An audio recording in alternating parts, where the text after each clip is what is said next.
Come in, come in, come in. You all hit the like, hit the share button.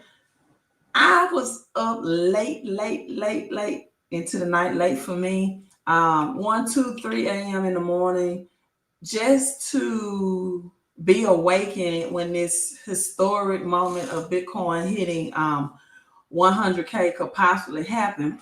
And it did not happen. I think it was like $900 away. $900 away of Bitcoin, or was it $600? I think it was $900 away of Bitcoin hitting 100K. But I tell you what, when it hit, if I'm awake, I'm going to live stream, right? I'm going to live stream. It's going to be a historic moment. It's going to be definitely a time in history. Hello, hello, hello. The site will be able to see the contents of your screen. Cool. Where are we now? We are 99,000. So, right at 1,000 today. It took a dip. But look at XRP at $1. And okay, now my screen is frozen. You all, what's going on with that? On my end, the screen is frozen. Let me check my Wi-Fi. And I'm clicking, but nothing is happening. So I hope you all can hear me. I can only see this screen. So we got XRP. Okay, now I'm switching over. And I'm going to tell you why the price of Bitcoin almost hit 100K. Almost hit 100K. We have XRP at $1.46. Its all-time high is $3.84. That happened in January of 2018. We got ADA doing this thing. So it's a collaboration of XRP and ADA and Bitcoin going on right now, along with HBAR, hash graph, right? And I'm trying to highlight everyone name and everything, but for some reason my internet is just slowing up on this live stream. Come on, internet. What's going on? Internet, let's go. So with XRP, this is the $1 mark, you all, for the first time in 3 years. That's why this is why the XRP community is excited and celebratory and celebrating. Okay, now I can click on everyone. Yes, I do. The Wolf of Brooklyn X. I love that. The Wolf of Brooklyn X. January the 20th, if you all are wondering why the Wolf of Brooklyn X is saying January 20th will be the boom, specifically for XRP, this is why. Is because that will be the official date of Gary Gensler of the SEC. That's last dates. That's of the dates of his retirement. He's been the one with the SEC that has been suppressing XRP and keeping it suppressed and taking it to court and fighting XRP and its status.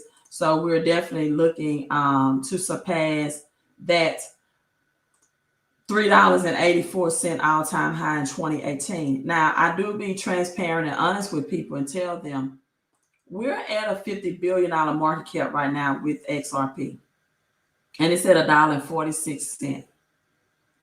So, the market cap is ranked number 6. This is how $83 billion market cap and rising.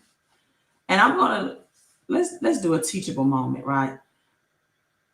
So we have an $83 million market cap with XRP, which ranks it number 6. Now let's look at Bitcoin's market cap.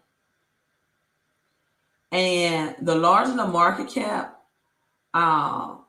we have Bitcoin. Look, this is too large for me to even pronounce.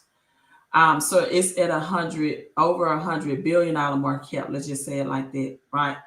And so for XRP to be a $589 token, we're going to have to be multiple $1 trillion market cap, multiple trillions.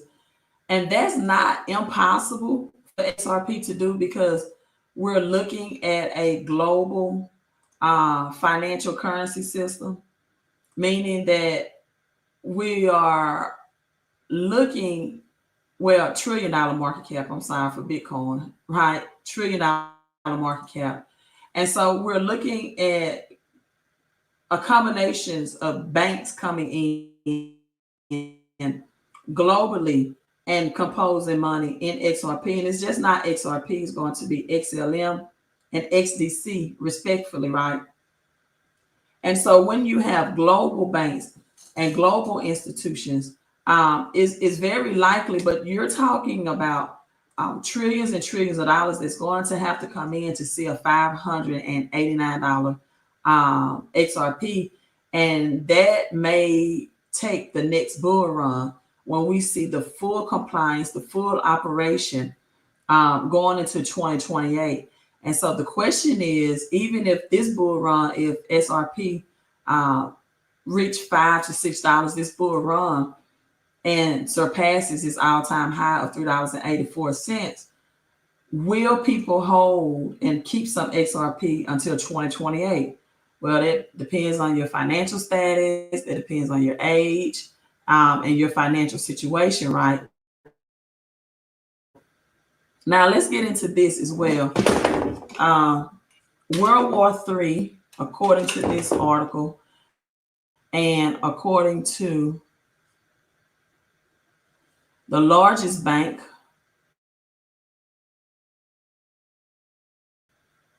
what? Hold on. JP Morgan, okay, I'm not going to get frustrated in this live stream. But JP Morgan has issued out a warning. World War III has already begun. I told you all, I do see World War III coming and Trump's presidency. See, this is the catch-22. This is what most people don't realize, is that in order for the old financial system to go away with, we're going to have a war to transition it out. Right? War is going to transition out the old monetary system and the new monetary system. And so besides, a debate of which cryptocurrency is the best or the greatest, I also want you all to be prepared for war. That means having food in that has long shelf life, right? Because wars can last long times when it comes to financial system resets. For example, in 1933, the Great Depression, that was World War I, and that lasts from 1918 to 1933. Right. And so, 1918 really began World War I. And then 1933 marked the end of an era of the World War of the Nazi Party, beginning of the interwar period.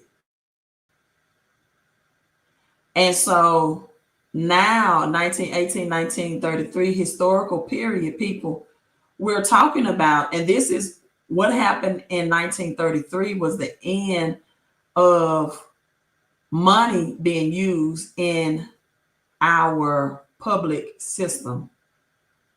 Gold, physical silver.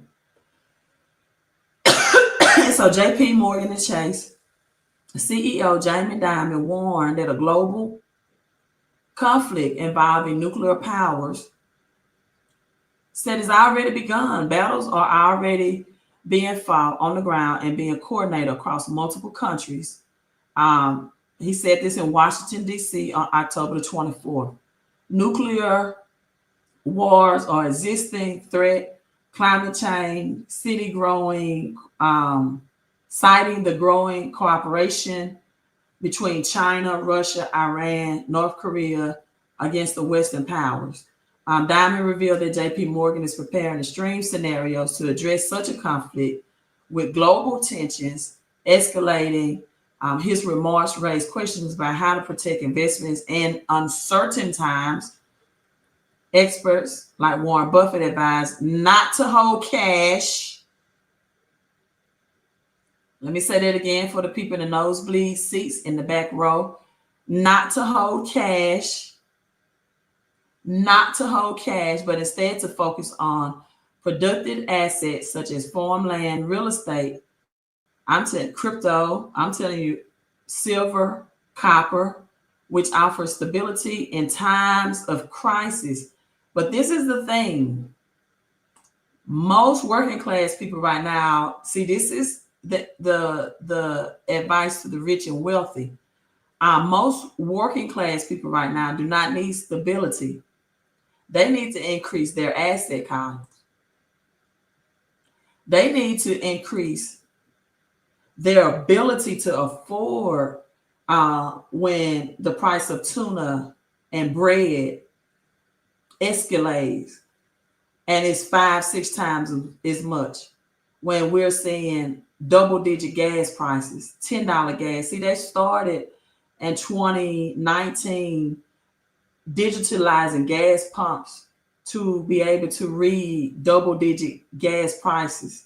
What I mean by that, where you're seeing $2, $3, $4, $5 now, it's able to read $10 gas prices. They started that way back in 2019. Right. How do I feel about Solana? I feel great about Sol. It's definitely in my asset portfolio. I wish I had more.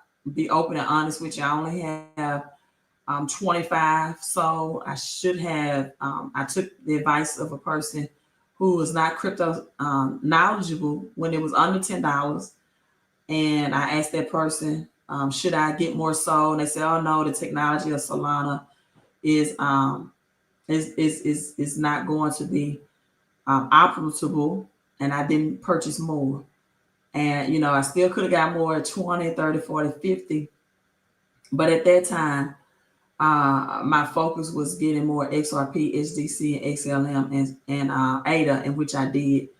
And so, hey, I only have 25 Sol, but I definitely believe in this bull run we can see between $7,000 to $1,000 of Sol. Just not my financial advice, not financial advice. It's just my estimate, right? Just my estimate. Ryan says, swipe all my NEO for Sol years ago, no regrets. Staking all my Sol, I would not have no regrets with that as well. Now let's look at Bitcoin ETFs. I did get some more SUI this morning. I saw a small dip on SUI and SAY as well. And SUI is holding strong over that $3 mark. I saw a small dip opportunity. And so I got some more SUI and SAY this morning on that dip. Now, Bitcoin ETF surpasses 100 billion in assets. A preview of BTC's move to 100K.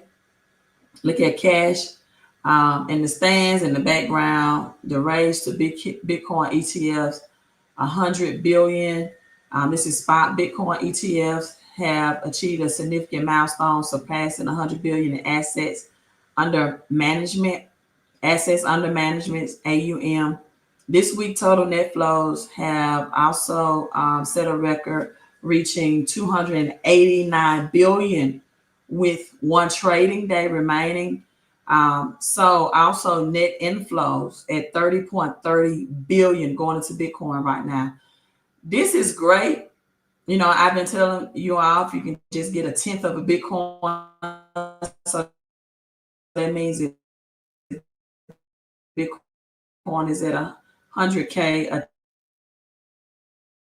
10 right now would be $10,000. Right. You won't get much percentage on that. It's going to be slow growth over time. And I believe, now I'm not your financial advisor, I'm not giving you financial advice, that people should have both a long-term and a short-term investing plan. Right. So BTC, Bitcoin to 100K.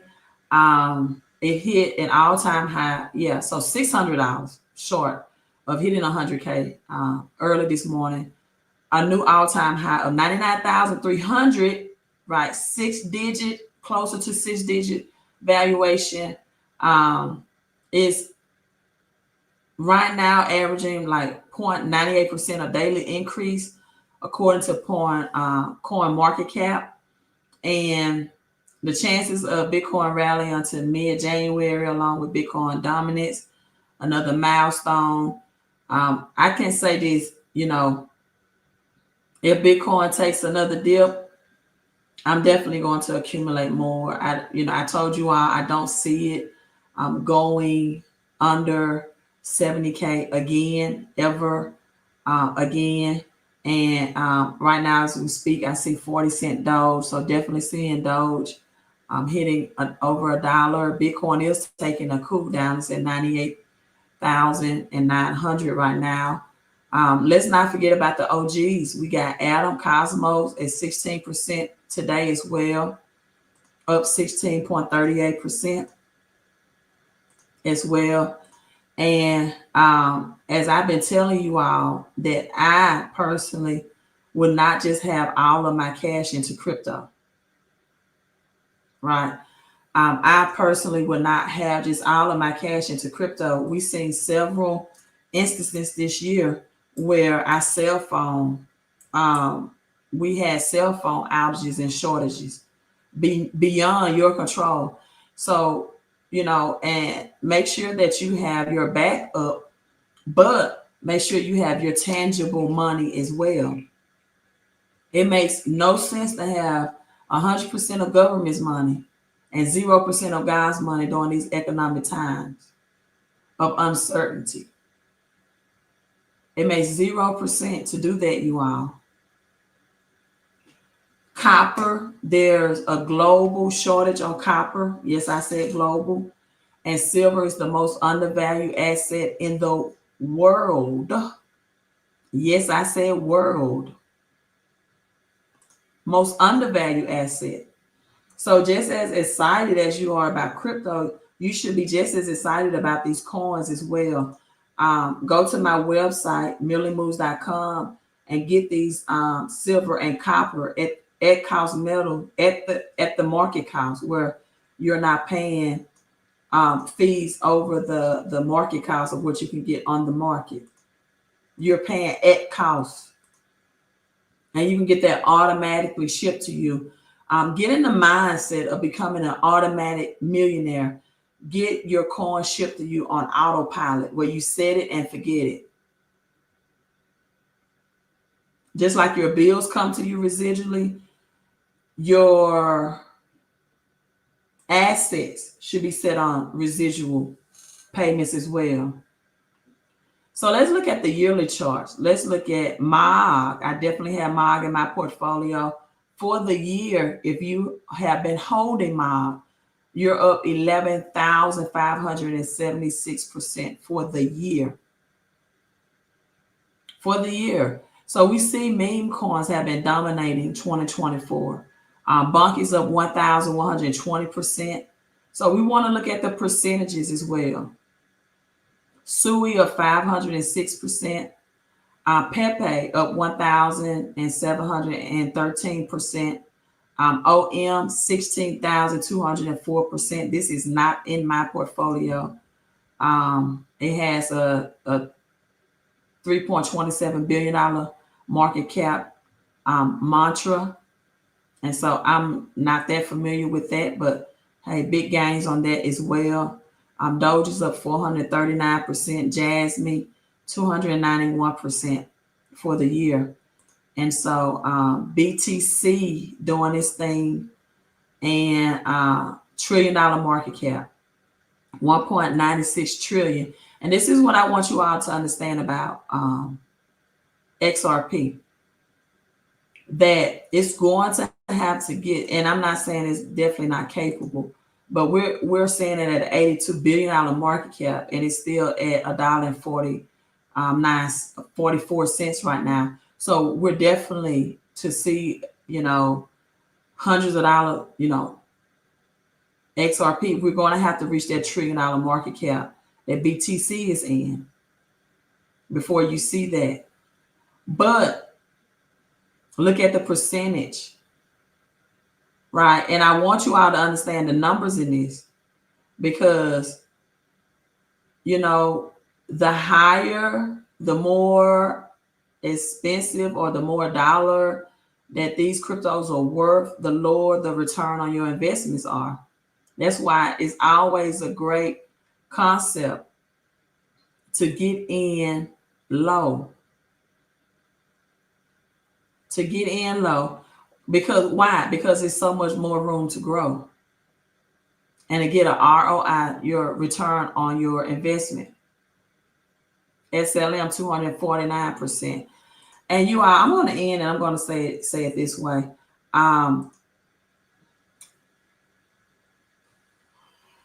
Buying liabilities is for losers, right? Buying liabilities is for losers. Trading out your cryptos to go out here and buy a Lambo, you know, Rolls Royce, whatever it may be at this time. This is my rule of thumb, right? I would never have more car than I have house. I just would not. I would never have more car than I have house, meaning that my vehicle is worth more than my resident where I live. That's just me. I had someone to tell me recently that someone was bragging that they had a bigger home than I did. Now, mind you, that I am a single woman, right? And I only have one child, so I don't need a lot of house anyway. And I'm not a person that hosts. I'm not like a hostess personality. I don't have a lot of company in my home. And this person was bragging on that they have more square footage of a house than I do. Well, first of all, the value of your home is not necessarily just measured in square footage. It's about location. Someone can have a smaller home, but because they're in a higher marketplace of location that's valued more, their house can be valued more than your home, right? That's number one. But this person said I have a 6,000 square foot home. All right. And I said, well, I have 6 figures worth of equity in my home. I brag differently.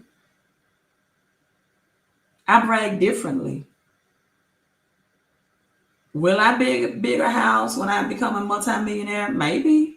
But I'm going to be set up where I have someone to help me maintenance it and clean it. I'm not about to do all that cleaning and upkeep on the home. If I get married again, then my husband and I can discuss all of that when I have some help. I'm not enlarging my lifestyle in the area if I'm not married again. If I don't, I'm gonna be like the Proverbs 31st woman and have maid servants to clean. See, that woman didn't clean her house. If you read Proverbs 31st correctly, she had maid servants, right? She didn't clean her home. She managed her home. She made sure that her maid servants did all the cleaning and the maintenance that they were supposed to. And her husband sat at the gates and bragged on his wife and her business savvy and her business dealings because she had multiple businesses. So a lot of people need to get financially educated right through here. Look at the percentages. Somebody said, excellent, right. Look at the percentages. I would always encourage someone to, at least at this point, for the long term, owning 1/10 of a Bitcoin. Just 1/10, $10,000. But any other extra additional cash flow, get into these altcoins, right? I think I just answered that question. At least try to get 1/10. I don't know how much BTC you currently have to answer that. It's never a bad idea ever to buy more Bitcoin as a long-term investment. Short-term, no. That depends on how much money you have to put in to crypto. That depends on what your future goals are financially. That depends on your age. Do you want to travel in 5 years, or are you looking to fire your boss? Fire means financial independence. And what does the R mean? Residual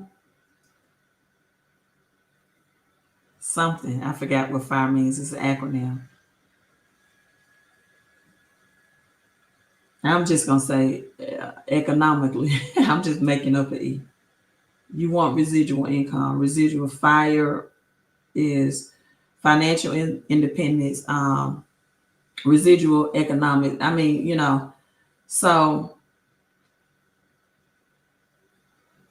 with this being said, equity, maybe I love equity. We're going to add equity to that. Financial independence, residual, and equity. I love that. I'm about to log off. So, we're altcoin seasons are going to start in January for a lot of people. You can become a multimillionaire and have no Bitcoin. I know people that have no Bitcoin in their portfolio, but I just want to brag differently. Like, I just want to say I got the beast, the biggest, the best of the best, the biggest of the best. I just want to say, hey, I have some Bitcoin. Why? Because Bitcoin is not everyone is going to be able to own Bitcoin. They are it decreases the amount that's available. The Bitcoin halving every 4 years. So it's an asset that most of the population will never have or be able to have, right? Great. You have 6 figures equity in your home. Great. I have not taken out equity in my home or loan against it. Number one, because I'm waiting to see if they're going to lower the interest rates again in December, which I doubt that they do. I think the interest rates are too high right now for me to take out any type of HELOC against my home to invest in crypto. Not that I'm not expecting crypto to do its thing, right? And to give me that back and more in the 100x that. But I'm just not a person that roll the dice like that. This is my house. But hey, most people will say, why have the equity if you're not going to use it to make money? But I'm just not ready to do that. My rental properties that I have equity in, yes, I'll do that with my rental properties, but not where I reside. Because as of right now, my daughter still lives with me. Now, if I was by myself, I roll the dice and say, hey, let's make it do what it do. Let's play this game. But I'm logging off, you all.